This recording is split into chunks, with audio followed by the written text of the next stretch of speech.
నలుగురు పెద్ద మనుషులతో కలిసి బస్సు ఎక్కిన కొడుకు 18 ఏళ్ల అమ్మాయిని తీసుకుని బస్సు దిగుతుంటే కళ్ళు నులుపుకుని చెయ్యి ఎండకి చాటు చేసుకుని బస్టాండ్లో ఉన్న రంగనాథం దిగ్భ్రాంతుడై తన కొడుకేనా ఆ దిగింది అన్నట్టు నమ్మి నమ్మలేక చూశాడు. ఇక్కడ నిల్చున్నారేనన్న చిన్నగా నవ్వుతూ అన్నాడు శ్రీనివాసరావు. వాళ్ళేరి నీతో బయలుదేరిన శ్రేష్ఠి గారు, రాజు, సుందరం, మన పంచాయతీ మెంబర్లు వాళ్ళంతా వచ్చేటప్పుడు వాళ్ళను కలవలేదు నాన్న. బ్యాగు చేత్తో పట్టుకుని ఇంటికెళ్లే రోడ్డు వైపు గబగబా మళ్ళీపోయాడు శ్రీనివాసరావు. అతన్ని అనుసరిస్తోంది రాధ. ఈ అమ్మాయి ఎవరింటికొచ్చింది? సందేహ నివృత్తి కోసం ఆతృతగా ప్రశ్నించాడు రంగనాథం. మనింటికే. రంగనాథం వదనంలో రంగులు మారిపోతున్నాయి. అడుగులు గబగబా పడుతున్నాయి. ఉచ్ఛ్వాస నిశ్వాసాలు వేడిగా తీవ్రంగా వస్తున్నాయి. బంధువులు, స్నేహితులు ఎవరి అమ్మాయి కాదనుకున్నా రంగనాథం మరొక రకంగా కొడుకుని అర్థం చేసుకోవడానికి ఎంతో టైం పట్టలేదు. రాజకీయాలంటూ 4 రకాల మనుషులతో తిరుగుతున్నాడు. బంగారం లాంటి ఉద్యోగం రిజైన్ చేయలేదా? నిక్షేపం లాంటి భార్యని వదిలేలేదా? ప్రెసిడెంటు పదవి కోసం బంగారం పండే భూములు అమ్మలేదా? వెధవది. రాజకీయాల్లో జొరబడ్డాక పదవుల కోసం ఎగబడి ఎన్ని అబద్ధాలాడుతున్నాడు, ఎన్ని మాయలు చేస్తున్నాడు. తాను ఎరగడా ఏంటి? భార్య గేదెలా ఊరిపోయింది. అందం చందం లేకుండా దీన్ని తెచ్చుకుని ఉంటాడు అన్న నిశ్చయానికొచ్చేశాడు. శ్రీనివాసరావు వెనకే గుమ్మం ఎక్కబోతున్న రాధకు అడ్డుగా చేతులు చాచి నిల్చుని ఆగు అన్నాడు రంగనాథం గర్జిస్తున్నట్టు పెదవులు వణుకుతుంటే. నాన్న, అడ్డు తొలగండి అంటూ రాధను చేయి పట్టుకుని గుమ్మం ఎక్కించాడు శ్రీనివాసరావు. ఒళ్ళెరగని కోపంతో నేనిక బ్రతికే ఉన్నాన్రా, ఇంతకు తెగిస్తావా? నలుగురు మొహాన్ని ఉమ్మేస్తారన్న సిగ్గులేదా ఆ ప్రచ పెదవా అంటూ 40 దాటి 50వ పడిలోకి వెళ్లబోతున్న శ్రీనివాసరావు చెంపపై బలంగా తనకున్న శక్తినంతా కూడదీసుకుని కొట్టారు 70 ఏళ్ల రంగనాథం. రొప్పుతూ మళ్లీ చెయ్యెత్తబోతున్న రంగనాథాన్ని, తప్పుగా నన్ను అర్థం చేసుకుని ఆవేశపడకండి నాన్న. మీ కొడుకు ఎలాంటి తప్పన్నా చేశాడు. కానీ జీవితంలో పరస్త్రీ వ్యామోహంలో ఎప్పుడూ పడలేదు. చెయ్యరాని పాపాలెన్నో పెద్ద మనిషి మర్యాదస్తుడుగా గౌరవించబడుతూనే రెండో కంటికి తెలియకుండా చేశాను. ఇవాళ ఒక మంచి పని చేశానని గుండెల మీద చేయి వేసుకుని చెప్తున్నాను. ఆ అమ్మాయి నా స్నేహితుడి కూతురు. ఓ ఆపదలో చిక్కుకుంది, తీసుకొచ్చాను. రభస చేయకండి. మీరే అర్థం లేకుండా నన్నంటే అందరూ అనరా అన్నాడు శ్రీనివాసరావు కంపించే గొంతుకుతో. అబద్ధాలు మాట్లాడడానికి అలవాటు పడ్డవాళ్ళు ఒక్కోసారి అబద్ధం చెప్పబోయి నిజం చెప్పేస్తారట. వాళ్ళు ఉన్నమాట చెప్పే అలవాట్లేని వాళ్ళు కనుక అలా తన కొడుకు ఓట్ల కోసం ఎంతలా గడ్డి కరుస్తున్నాడు. పట్టరాని వాళ్ళ కాళ్ళు పడుతున్నాడు. డబ్బుతో ఓట్లు కొనుక్కుంటున్నాడు. కొందరిని చాటుగా తన్నిస్తున్నాడు. ఇవాళ తనని నమ్మించడానికి ఈ అబద్ధం ఆడలేడు. అప్పటికే ఏదో ఆవేశంతో అంత దూరం నడిచొచ్చిన రంగనాథం అలసటగా చతికిలబడి, మహాప్రభో కానీరా, స్నేహితుడి కూతురో మేనమామ కూతురో, కొంప పరువు ప్రతిష్టలతో నీకు పనేంటి? దైవం రక్షించి పిల్లా జల్లా లేరు. ఈ అమ్మాయిని మీ మనవరాల్లా చూసుకోండి నాన్న. నీరసంగా నిస్త్రాణగా చతికిల పడిపోయిన రంగనాథం వైపు చిన్నగా నవ్వుతూ చూసి అన్నాడు శ్రీనివాసరావు. ఈ అదృష్టమే నాకుంటే నువ్వు నువ్వు ఊసరవెల్లిలా ఇన్ని రంగులు మార్చకపోదు. ఇంకా అతన్ని మాట్లాడిస్తే నేను ఏ సంగతులు రాధ దగ్గర దాచాలని ప్రయత్నిస్తున్నాడో అవన్నీ వర్ణించేస్తారు రంగనాథం అనుకున్న శ్రీనివాసరావు. అమ్మ రాధా, అదిగో బాత్రూం, కాళ్ళు చేతులు కడుక్కురా, అక్కడ నీళ్లుంటాయి అన్నాడు. భర్త, మామగారు ఘర్షణ పడ్డం, ఎవరో ఆ అమ్మాయి రావడం కనిపెట్టిన శాంత నెమ్మదిగా కాఫీ గ్లాస్తో శ్రీనివాసరావు గదిలోకొచ్చింది. చిరునవ్వుతో ఆమె చేతుల్లో గ్లాస్ అందుకొని, నీకొక చక్కని కూతుర్ని తీసుకొచ్చాను చూడు, అదిగో. నాన్న కూడా కాస్త కాఫీయో మజ్జిగో తీసుకురా, బాగా అలసిపోయారు అంటూ పకాల నవ్వాడు శ్రీనివాసరావు. సిగ్గు లేకపోతే సరి, నలుగురు ఏమనుకుంటారు? నన్ను ఇలా అన్యాయం చేస్తారని కల్లోనన్నా అనుకోలేదు. రోషంగా అసహ్యంగా అతని వైపు చూసి చొప్పున దుఃఖం ఆపుకోలేక మొహం చీరచెంగుతో కప్పుకుంది శాంత. సిగ్గెందుకు? సిగ్గుపడాల్సిన పని నేనేం చేయలేదు. హృదయమున్న మనిషి చేసే పని చేశాను. నే చేసిన పాపాలు కడుక్కోవడానికి ఇంతకన్నా మంచి పని ఏమీ ఉండదనుకుని దిక్కులేని తల్లి, తండ్రి అందరూ కరువై అఘోరిస్తున్న ఆ అమ్మాయిని ఆదుకోకుండా ఉండలేకపోయాను. ఆ తర్వాత అన్నీ నీకు చెప్తాగా. అక్కడే నిల్చుండిపోయింది పాపం. రాధా, రామ్మా, మీ పిన్ని చాలా మంచిది అన్నాడు శ్రీనివాసరావు. కాస్త కోలమొహం, కాంతివంతమైన కళ్ళు, నొక్కు నొక్కుల జుట్టు, ఎత్తైన నాసిక. తన పెళ్లికి తన భర్త మొహం పల్చగా ఇలాగే అందంగా ఉండేది. చక్కని రంగు, బాగా పండిన బంగినపల్లి మామిడి పండు రంగు. అందంగా ఆకర్షణీయంగా ఉన్న ఆ అమ్మాయి వైపు చక్తి అయి చూసింది శాంత. కొన్ని క్షణాల మౌనం తర్వాత గబగబా వంటింటి వైపు వెళ్ళి 2 గ్లాసులు కాఫీ తెచ్చి రాధకొక గ్లాసు, రంగనాథన్కి ఒక గ్లాసు ఇచ్చింది. కళ్ళజోడు సరిచేసుకుంటూ అక్కడికి ప్రవేశించిన జానకమ్మ, అమ్మాయి నీ పేరేంటమ్మా? ఒక్కసారి శ్రీనివాసరావు మొహంలోకి చూసి రాధా అని చెప్పింది. మీ అమ్మా నాన్న ఎక్కడున్నారు? మళ్ళీ ప్రశ్న. పోయారండి. అయ్యో పాపం. కొన్ని క్షణాలు నిశ్శబ్దం. పెళ్ళయిందా? లేదండి. మరెవరి దగ్గరుంటున్నావు? చొప్పున దుఃఖం వచ్చింది రాధకు. నాకెవరూ లేరు బామ్మగారు. మీ కుటుంబమే దిక్కు. నేను కులటను పతితను కాదు. దైవంలా తండ్రిలా మీ అబ్బాయి బాబాయ్ గారు నన్ను రక్షించారు. నేనొక నష్టజాతకురాలను. వెక్కి వెక్కి ఏడుస్తోంది రాధ. అయ్యో పాపం ఏడవకమ్మా. మావాడు వారానికో డిన్నర్ ఇస్తాడు. నీకు గుప్పుడు అన్నం పెట్టలేము. ఏంటండి మీరు మంచి చెడ్డ లేకున్నాను అంటూ భర్తను మందలించింది. అబ్బాయి స్నానాలు చేయండి, వడ్డించేస్తాను అని శ్రీనివాసరావు చెప్పి వంటింటి వైపు నడిచింది జానకమ్మ. ఇదొక చీరే శాంత అమ్మాయికి అన్నాడు శ్రీనివాసరావు. మౌనంగా చీర తెచ్చి రాధకిస్తూ బాయిలర్లో నీళ్లు షెల్ఫ్ మీద సబ్బు ఉంటాయి తీసుకో అంది శాంత. రాధ వెళ్ళగానే నన్ను మీ మాటలు నమ్మమంటారా? నిజంగా ఆపదలోంచి రక్షించి తీసుకొచ్చారా అమ్మాయిని? నన్ను అన్యాయం చేయకండి ఏడ్చేసింది శాంత. పకపక నవ్వాడు శ్రీనివాసరావు.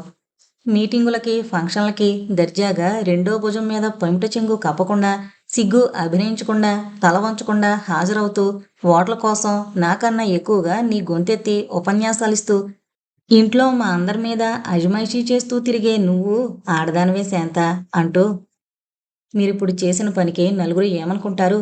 కళ్ళు మొహం తుడుచుకుంటూ అంది శాంత. ఎవరేమనుకున్నా నాకేం పర్వాలేదు. నేనేం కాని పని చేయలేదు. నువ్వేమీ అనుకోకుండా ఉంటే అదే చాలు అన్నాడతను. ఎవరి మనసులో స్థిమితంగా లేవు. ఇవాళ కూతురు అంటాడు, రేపు నా ఇష్టం తెచ్చుకున్నాను అంటాడు. వాడి మాటలు నమ్మతగ్గవి కావు. ఒకటి చెప్తాడు, ఇంకోటి చేస్తాడు. కొడుకు వ్యక్తిత్వం మీద పూర్తిగా నమ్మకం సడలిపోయిన రంగనాథం కుటుంబ గౌరవం గంగపాలవుతుందని విలవిల్లాడిపోతున్నాడు. ఆ అమ్మాయి తన కొడుకు పట్ల ఎలా ప్రవర్తిస్తుందో 1000 కళ్ళతో కనిపెడుతున్నాడు. ఏ పిల్లో దిక్కులేని పిల్ల లక్ష్మిలా నట్టింట్లో బామ్మగారు అని నోటి నిండా పిలుస్తూ తిరుగుతోంది. వాడి బ్రతుకు సవ్యంగా ఉంటే ఈ పాటికింత పిల్ల నట్టింట ఉండనే ఉండేది అనుకుంటూ కొడుకును మరోలా అపార్థం చేసుకోలేకపోయింది జానకమ్మ. అతను ఉదారంగా డబ్బు ఖర్చు చేయడం ఎరుగున్నదే కనుక ఆ అమ్మాయి మంచి పిల్లలానే ఉంది అనుకుంది. శ్రీనివాసరావు తల్లిదండ్రుల పేర్లు మినహా తక్కిందంతా జరిగింది జరిగినట్టు చెప్పింది రాధ ఆమెతో. ఇప్పుడు అత్యవసరమైతే తప్ప శ్రీనివాసరావుతో మాట్లాడడమే మానేసింది రాధ. ఆమె జీవిత చరిత్ర తెలుసుకోవాలనే తహతహ ఉన్న శ్రీనివాసరావు ఏకాంతంగా ఆ అమ్మాయితో మాట్లాడే అవకాశం కోసం ఎదురు చూస్తున్నాడు. అతను ఎప్పుడూ ఏ పరిస్థితుల్లోనూ తెలియని తృప్తి, సంతోషం అనుభవిస్తున్నాడు. రాధ కోసం పల్చని అందమైన చీరలు, జాకెట్ ముక్కలు తెచ్చాడు. హోటల్లో జరిగిన సంగతంతా చెప్పి ఆ అమ్మాయి నా స్నేహితుడు సుబ్బారావు కూతురని తెలుసుకున్నాక తీసుకొచ్చేశాను అని తల్లికి తండ్రికి చెప్పాడు. నమ్మి నమ్మలేక కొడుకు వైపు ఆ దోలా చూశాడు రంగనాథం. నిజమే అని సరిపెట్టుకుంది జానకమ్మ. రాధ ప్రవర్తన అనుమానాస్పదమైంది కాదని తోచాక శాంత హాయిగా తేలిగ్గా గుండెల నిండా గాలి పీల్చుకుంది. కాని లోకులు పల్లె పట్నము కాని ఆ ఊరు ప్రజలు ఊరుకోలేదు. నీలాటి రేవున రచ్చసావిడి దగ్గర బస్టాండ్లోనూ శ్రీనివాసరావుని చూసి చూడనట్టు అతను వినేలా చక్కని పెట్టను పట్టాళ్లే. ఇదేం పోయే కాలం.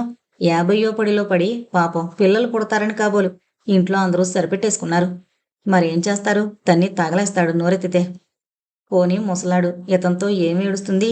ఏదైనా ధరకి పలికే రకమే కదూ. చూడరాదురా అబ్బాయి. అతనికి ఒళ్ళు మండించే కోపం వచ్చేది. మనసు ఉడికిపోయేది. చంపేస్తాను, మీ నాలుకలు కోసేస్తాను అలా అన్నారంటే. అది నా కూతురు, నిప్పులాంటిది అని అరవాలనిపించేది. కానీ విని విననట్లు కందిన మొహంతో, వణికే పెదవులతో, కంపించే తనువుతో, తడబడే అడుగులతో ముందుకి సాగిపోయేవాడు శ్రీనివాసరావు. చచ్చా, ఆనాడు పిల్లని తీసుకునే విడాకులు తీసుకోవాల్సింది. రమ తెలివి తక్కువది కాదు. ఆమె నుంచి విడాకులు పొందడం చాలా కష్టంగా తోచిందప్పుడు. ఆమెను విడిపించుకోవాలని, ఆమె నోరు కట్టేయాలని, ఆమెను అవమానపరచాలని నింద మోపాడు. ఆ రోజు నా భార్య అక్రమంగా గర్భవతయిందని కసిగా చెప్పాడు నలుగురిలో. నలుగురు ఆమెను తిడుతుంటే సంతోషంగా వినాలని. కాని ఈరోజు తను తన కూతుర్ని ఉంపుడుగత్తే అంటున్నారు. ఎన్నో దుర్భాషలు ఇష్టమొచ్చినట్టు మాట్లాడుతున్నారు. వినలేక కుళ్ళి కృశించిపోతున్నాడు. ఆనాడు తన నోరు కట్టేయాలని అబద్ధం ఆడాడు. ఈనాడు నిజం చెప్పలేక నోరు కట్టుబడిపోతోంది. ఆనాడు ఆమెను అవమానం పాలు చేద్దామనుకున్నాడు. ఈనాడు ఏంటా బయట అందరి దృష్టిలో వెధవయ్యాడు. రోడ్డును పోతుంటే తనను చూసి కాండ్రించి ఉమ్ముతున్నారు కూడా. వీళ్ళకెందుకో తాను ఎలా పోతే భార్య, తల్లి, తండ్రి ఎవరికీ లేని బాధ. నాలుక దురద లోకులకి. వెధవలు అరిచి చావని, మాకేం పోయింది? నా పాపం పంచుకుంటారు. నా కూతురి పాపం పంచుకుంటారు. కసిగా నవ్వుకుంటున్నాడు శ్రీనివాసరావు. జానకమ్మ శ్రీను అని, రంగనాథం, వాసు అని పిలుస్తుంటే, బామ్మగారు, బాబాయ్ గారి పేరేమిటి అని అడిగింది రాధ. శ్రీనివాసరావు. ఆ పేరు విన్న రాధ త్రుళ్ళిపడింది. కానీ వెంటనే శ్రీనివాసరావు పేరున్న వ్యక్తులు చాలామంది ఉంటారు అని సరిపెట్టుకుంది. పల్చని అందమైన చీరల్లో రమ ఎంత అందంగా ఉండేదో అంతకు రెట్టింపు అందంగా కనిపిస్తోంది రాధ. ఆనాడు రమను చూసి పళ్ళు కొరికిన శ్రీనివాసరావు ఈనాడు రాధను చూసి వాత్సల్యంగా, ప్రేమగా, తృప్తిగా, గుంభనంగా, ఇంకా పట్టలేని సంతోషంతో నవ్వుకుంటున్నాడు. అంత అందమైన పిల్ల, తన రక్తంలో రక్తం, తన జీవంలో జీవం. ఇన్నాళ్ళు అతనికి తన జీవితమంతా శూన్యంగా కనిపించేది. డబ్బు, హోదా, పలుకుబడి, పదవి ఇవన్నీ కప్పలేని శూన్యాన్ని తన బిడ్డ రాధ కప్పేసింది. అతని ఊహాపదంలో భవిష్యత్తులో రాధ, ఆమెకు అందంగా పెద్ద ఆఫీసరైన భర్త, పిల్లలు, పచ్చని ఆమె సంసారం. తనను నాన్న అని పిలిచే రాధ, మామగారు అని పిలిచే ఆమె భర్త, తాత అని పిలిచే వారి పిల్లలు. ఎన్నో కథలు అల్లుకుని మురిసిపోతున్నాడు శ్రీనివాసరావు. రాధొచ్చి 2 నెలలు దాటింది. రమ ప్రసక్తి ఎప్పుడూ ఆ ఇంట్లో రాలేదు. అందరూ ఇలా అనుకుంటున్నారు అని జానకమ్మ, శాంత గుసగుసలాడ్డం, రంగనాథం చొరచొరగా తన వైపు చూడడం గ్రహించిన రాధ ఓ రోజు అందరూ ఒక దగ్గర కూర్చునుండగా, బాబాయ్ గారు పిలిచింది నెమ్మదిగా. చిరునవ్వుతో ప్రశ్నార్థకంగా చూశాడు శ్రీనివాసరావు. మీ ఇంటికొచ్చి చాలా రోజులైంది. మీకు చాలా రుణపడిపోతున్నాను. సన్నగా గొంతు వణికింది. అయితే ఎక్కడికెళ్ళిపోతావు? అతని గొంతులో కలవరపాటు. ఎవరైనా ఏమైనా అన్నారేమో అన్న అనుమానంతో అందర్నీ కలిగి చూశాడు ఒకసారి. మీరు మళ్ళీ ఆ ఊరు ఎప్పుడు వెళతారు? ఆ ఊరా? ఎందుకు? అతన్నడిగి, నా స్కూల్ ఫైనల్ పాస్ అయిన సర్టిఫికెట్, మా అమ్మా నాన్న ఉన్న ఫోటో తెచ్చిపెట్టండి. మా అమ్మ పేరు అడిగి తెస్తాలే అమ్మా. ఆమె మాట కడ్డొస్తూ అన్నాడు శ్రీనివాసరావు. అమ్మాయి, అసలు హోటల్లో ఎలా చిక్కుబడ్డావమ్మా? అప్పటి వరకు ఆ సంగతులేవి ఆ అమ్మాయిని అడక్కండి, మూర్చపడుతుంది అని చెప్పిన శ్రీనివాసరావు మాటకు అడగడం మానేసి కుతూహలాన్ని అణుచుకున్న వ్యక్తులిద్దరూ జానకమ్మ ఈ ప్రశ్న వేయడంతో ఉత్సుకతతో రాధవైపు చూశారు. అదంతా ఒక గాథ, నిర్భాగ్యపు కథ. ఇప్పుడెందుకు లేదు అని శ్రీనివాసరావు అడ్డం వస్తున్నా అతను చెప్పిన ప్రకారం తల్లిదండ్రుల పేర్లు మార్చి మిగతా కథ చెప్పుకుపోతోంది రాధ. శ్రీనివాసరావు నలక పడిందనే నెపంతో కళ్ళొత్తుకుంటున్నాడు. అమ్మకి, నాన్నగారికి అసలు పడేది కాదట. నేను తల్లి కడుపులో ఉండగానే నాన్న నుంచి వేరైంది అమ్మ. పుట్టబోయే బిడ్డపై కోటి ఆశలతో లోకం విసిరే రాళ్ల దెబ్బలు సహిస్తూ బ్రతుకుతోంది. అమ్మకు, నాన్నకు ప్రతిరూపంలా ఇద్దరి పోలికలు కలబోసుకుని పుట్టానట నేను. ఆ అమ్మాయి పుట్టిందనే వార్త విని దేవుడు నన్నెప్పుడు చిన్నచూపే చూస్తున్నాడు. ఈ బిడ్డ మగపిల్లవాడైతే నాకెంత సంతోషంగా ఉండేది అనుకుందట అమ్మ. ఆమె హాస్పిటల్ నుంచి వచ్చి కోలుకునేదాకా సహాయం, సహకారం అందజేశాడు. అమ్మకి స్నేహితుడు, ఆత్మీయుడు, సోదర సమానుడు అయిన శ్రీధర్ మావయ్య. అమ్మ నాకు రాధ అని పేరు పెట్టుకుందట. అమ్మ సెంట్రల్ గవర్నమెంట్లో ఉద్యోగం చేసేదట. నన్ను చూడ్డానికి ఒక ఆయాను పెట్టి అల్లారు ముద్దుగా, ప్రాణానికి ప్రాణంగా నన్ను పెంచుతున్న అమ్మ ఒకనాడు నాకు జ్వరం వస్తుందనే బెంగతో, తొందరగా ఇంటికి చేరాలనే ఆతృతతో నైట్ డ్యూటీ నుంచి వస్తూ స్పీడ్గా దూసుకుపోతున్న లారీకి అడ్డుగా నడిచిందట. అమ్మ తల పగిలి హాస్పిటల్లో స్పృహ కోల్పోయింది దిక్కులేని దానిలా. నాకిప్పటికీ గుర్తు. ఆ కాళరాత్రి, విధి వక్రించిన ఆ నిశి నా జీవితంలో అంధకారం నిలిపింది. ఆయా జ్వరంతో ఏడుస్తున్న నన్ను విసిగి ఇష్టమొచ్చినట్టు బాధింది. వచ్చిరాని మాటలు నాకు. తల్లికి చెప్పలేననే భరోసాతో, కసితో ఇష్టమొచ్చినట్లు గిల్లింది, కొట్టింది. కానీ ఎంతకీ రాదు. తొదకో ఉదయం కూడా అమ్మ ఇంటికి రాలేదు. కంగారు పడ్డ ఆయా ఆమె ఆఫీసుకి పరుగు తీసింది. అందరూ కంగారు పడి వాకప్ చేస్తే రాత్రి లారీ కింద పడ్డ స్త్రీ అమ్మ అని తేలింది. జ్వరమనే సాకుతో నన్ను కూడా హాస్పిటల్లో పడేసి తన మానాన తన దారిని పోయింది ఆయా. 2 రోజుల తర్వాత అమ్మకు కొంచెం తెలివొచ్చింది.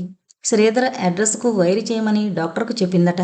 వైరు అందిన వెంటనే శ్రీధర్ మావయ్య, అతని భార్య దుర్గా ఇద్దరూ రెక్కలు కట్టుకుని వాలారు.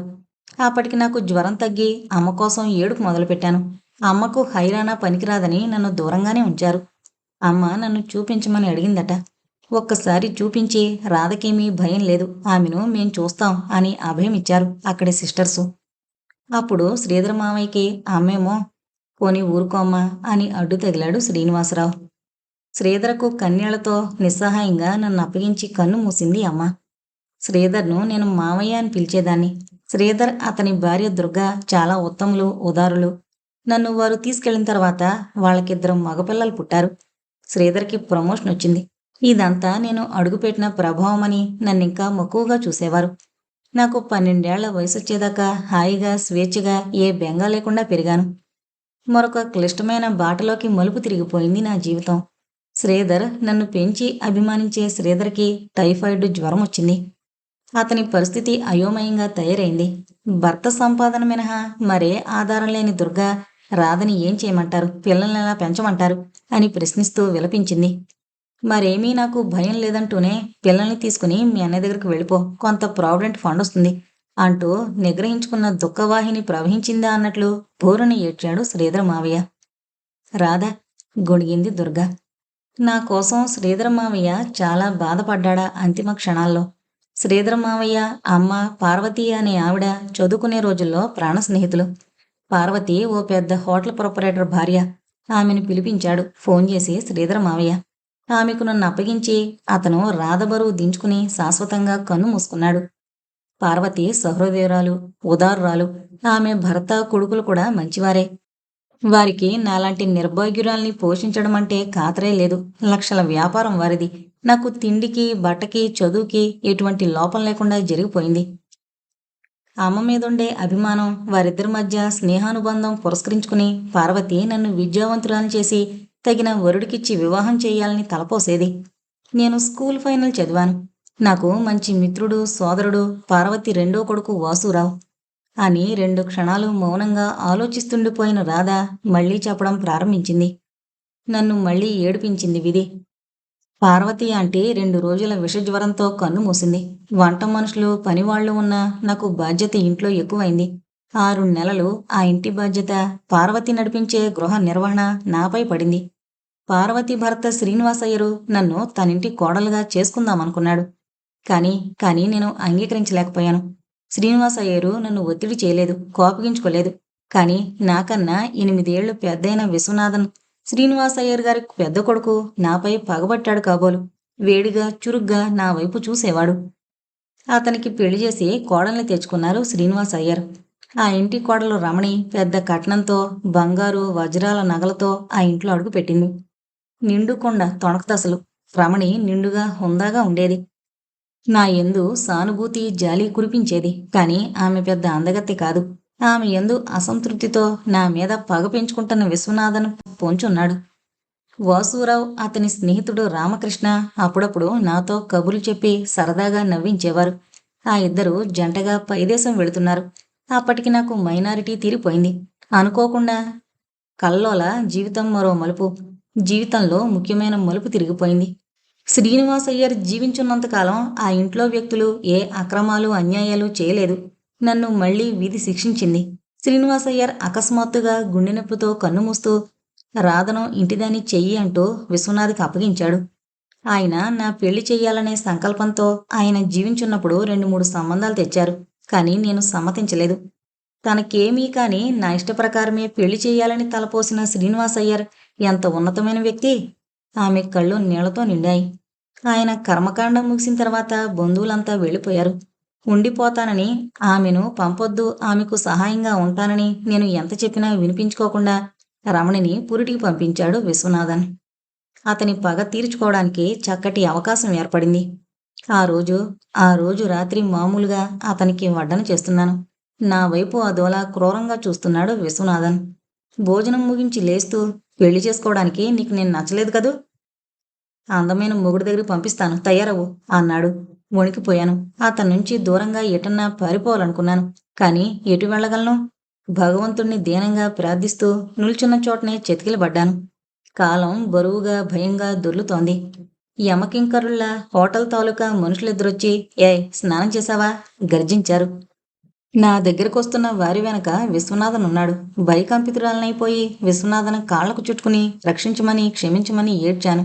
ప్రాధేయపడ్డాను, ప్రార్థించాను. తుదకు తిట్టాను, శపించాను.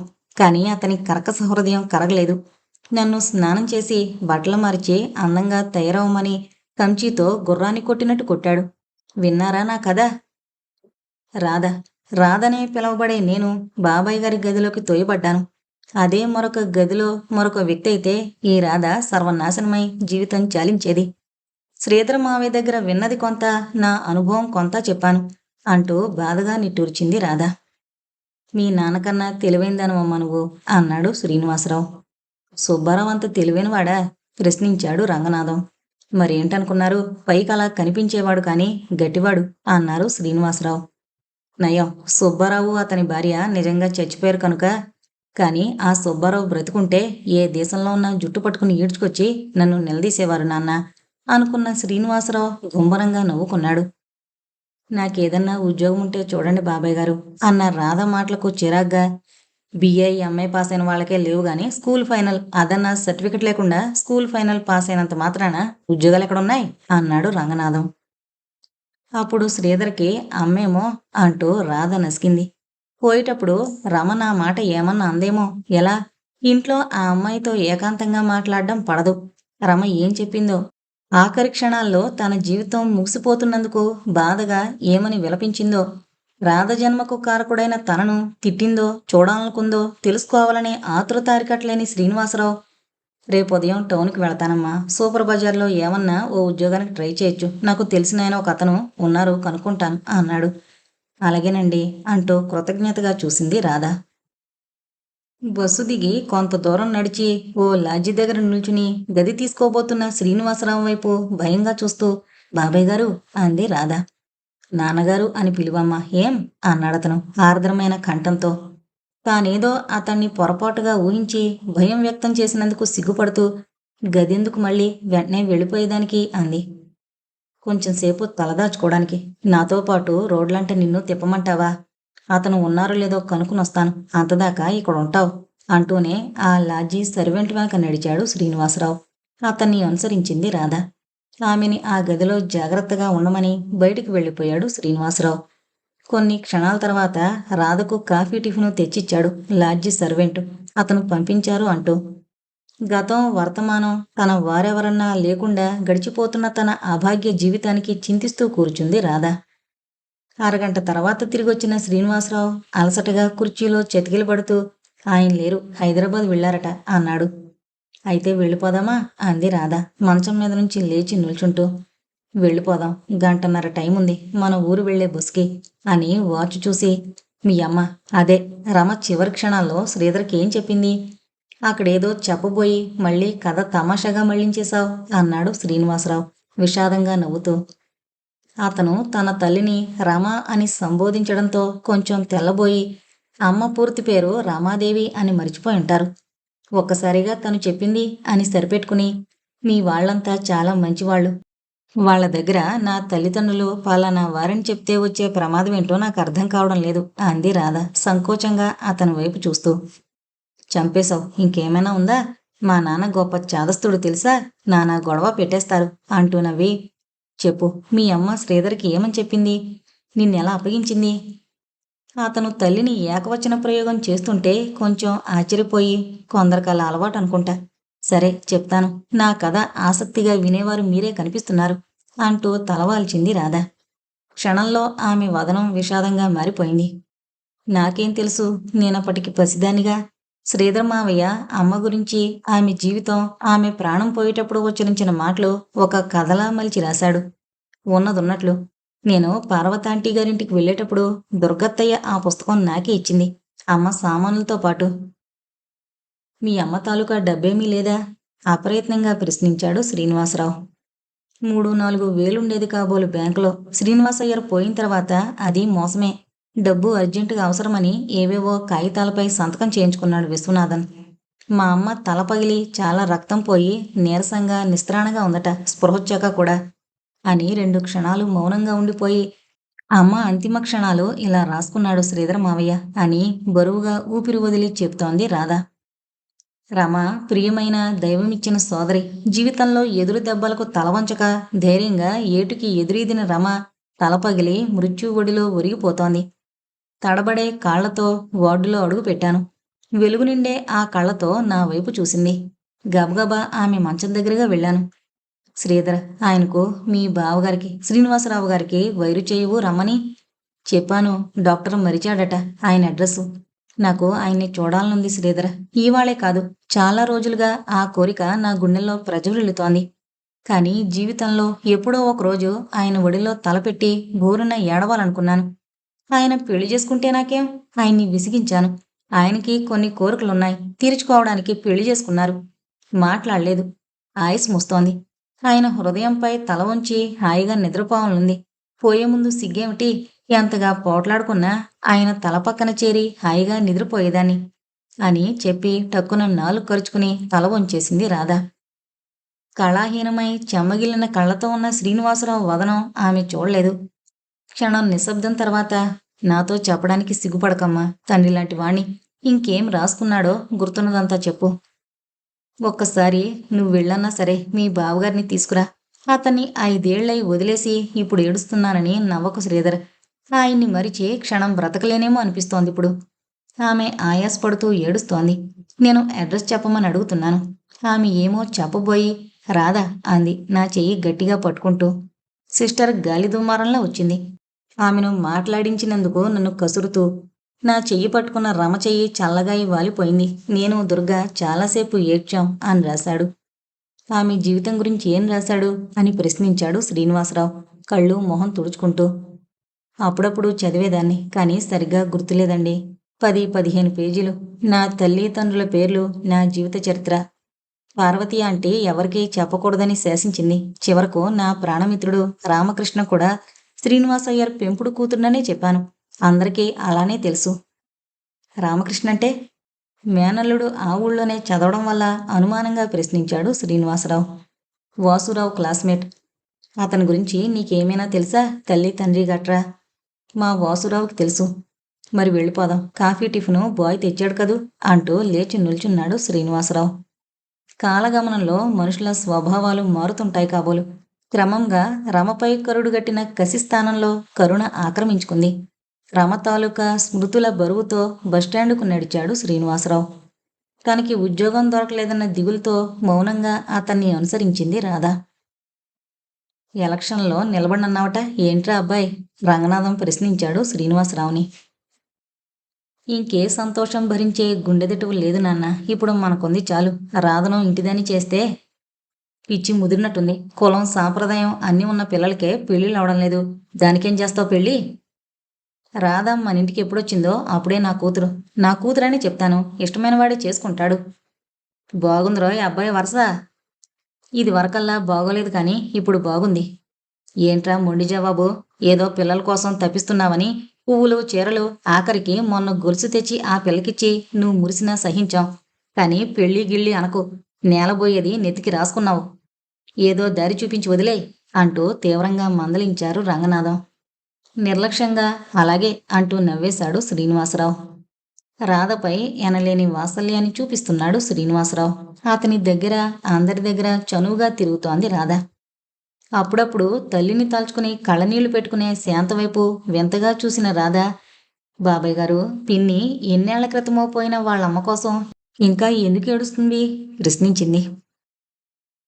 ఆమెకు వాళ్ళమ్మ బాగా తెలుసు. అందుకే గుర్తొస్తే దుఃఖం వస్తుంది. నువ్వు అమ్మ కోసం ఎప్పుడన్నా ఏమన్నా తలుచుకుని ఏడవాలంటే ఏమున్నాయి? శ్రీధర్ మావయ్య, పార్వతి ఆంటీ గుర్తొస్తే ఏడుస్తావు. అమ్మ గుర్తొస్తే దుఃఖం రాదు. కానీ నాన్న గుర్తొస్తే అతన్ని తిట్టిపోస్తావు, అవునా అన్నాడు నవ్వుతూ. నవ్వి, నాకు మా అమ్మ నాన్న ఫోటో తెచ్చిస్తానన్నారు. తాతయ్య గారు అన్నట్టు నేను మిమ్మల్ని అబద్ధాలాడతారని అంటాను అంది గారంగా.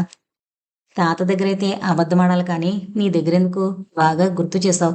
ఫోటో తెచ్చాను, మొన్న వెళ్ళొచ్చినప్పుడు రాయిస్తాను అంటూ తన పెట్టె తెరిచి అడుగున భద్రపరిచిన చిన్న కార్డు సైజు ఫోటో రాధకిస్తూ, ఇదేనా? విశ్వనాథన్ ఏదైనా మరొకటి ఇచ్చాడా? ఫోటోలో ఉంది మీ అమ్మ నానేనా చూడు అన్నాడు శ్రీనివాసరావు. సంతోషంగా నవ్వుతూ ఫోటో చేతిలోకి తీసుకుని, అబ్బా బాబాయ్ గారు అంటూ ఆ ఫోటో హృదయానికి హత్తుకుంటూ, నా తల్లిదండ్రులు ఎంత అందమైన వారో చూసారా బాబయ్య అంది రాధ. నిన్ను చూస్తే నీ తల్లిదండ్రులు అందహీనులని ఎవరనుకుంటారు? ఏది నా వైపు ఒక్కసారి చూడమ్మా. సంతోషంగా ఉన్నప్పుడు నీ కళ్ళల్లో ద్యోత్యకమయ్యే వెలుగులు నన్ను నా హృదయాన్ని కదిలిస్తాయి అన్నాడు శ్రీనివాసరావు. అతని ఆంతర్యంలోని భావం ఏమిటో ఆ మాటల్లో ఊహించలేని రాధ అర్థం కానట్టు అతని వైపు చూసింది. అమ్మా రాధా, మా ఇంటికొచ్చి సంవత్సరం దాటింది. విశ్వనాథన్ నీ సర్టిఫికెట్ ఇవ్వలేదు. నాకు నీ చేత ఉద్యోగం చేయించాలని లేదు. నిన్ను ఇంటిదాన్ని చెయ్యాలనుకుంటున్నాను. నీ ఉద్దేశం? ఆమె వదనంలోకి పరిశీలనగా చూస్తూ అన్నాడు శ్రీనివాసరావు. విశ్వనాథన్ తమ్ముడు రామారావు ఫారెన్ నుంచి వచ్చారేమో, మీకు తెలుసా బాబాయ్? టైం అయిపోయింది, వచ్చేసి ఉండొచ్చు అంది రాధ ఆ మాట విననట్టు. నాకు తెలీదమ్మా, ఈసారి కనుక్కుంటానులే. అతనేం చదివాడు? అతను రామకృష్ణ ఎంఏ ఫస్ట్ క్లాస్లో పాస్ అయి రీసెర్చ్ చేయడానికి స్కాలర్షిప్ మీద వెళ్ళారు అంది రాధ. ఏమైనా సంబంధాలు చూస్తాను. ఇంకా కొన్ని రోజులు మీ ఇంట్లోనే ఉండాలనుంది బాబాయ్. పెళ్లి చేసి నిన్ను అత్తవారింటికి పంపిస్తానని నీ ఉద్దేశమా? నా ఇంటికొచ్చే అల్లుడికే నిన్నిస్తాను. ఏ పూర్వానుబంధమో మీకు నా మీదంత వాత్సల్యం ఇప్పుడు అనిపిస్తోంది. నేను దురదృష్టవంతురాలను కానని, నీ పట్ల దేవుడున్నాడని నేను ఏనాడు అనుకున్నాను. పూర్వ అనుబంధమో ఎన్ని చేసినా, నీకెంత విశ్వాసమున్నా, ఒక్కసారి నీ చేత నాన్న అనిపించుకోకపోయినా, పోనీ నీ భర్త మామగారు అంటాడు, నీ పిల్లలు తాత అంటారు. అబ్బా ఏంటి బాబయ్య, సిగ్గుపడింది రాధ.